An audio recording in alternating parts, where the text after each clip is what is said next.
প্রথম Indian express.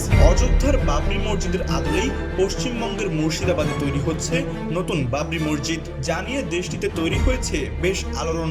শুধু ভারতেই নয়, বাংলাদেশের মুসলিমদেরও আগ্রহের কেন্দ্রবিন্দুতে রয়েছে ঐতিহ্যবাহী এই মসজিদ। গেল শনিবার মসজিদের ভিত্তিপ্রস্তর স্থাপন করেন বিধায়ক হুমায়ুন কবির। এই মসজিদ বানাতে গিয়ে হুমায়ুন কবির যে টাকা পয়সা তুলেছেন, এখন সেগুলো নিয়েও আলোচনা হচ্ছে। তৃণমূল থেকে সাসপেন্ড হওয়া বিধায়ক হুমায়ুন কবিরের বাড়িতে মাত্র একদিনের মধ্যে জমা পড়েছে বিপুল পরিমাণ টাকা। নির্ভুলভাবে গোনার জন্য কর্মী নিয়োগ করা হয়েছে ৩০ জন। ব্যবহার করা হচ্ছে আধুনিক টাকা গোনার মেশিনও। বিধায়ক হুমায়ুন কবির উল্লেখ করেছেন, পুরো গণনার কাজ সিসিটিভির কড়া নজরদারিতে। জানা গেছে, একদিনে 11 ট্রাঙ্ক নগদ অর্থের পাশাপাশি কিউআর কোডের মাধ্যমে ব্যাংক অ্যাকাউন্টে জমা পড়েছে প্রায় 93 লক্ষ টাকা।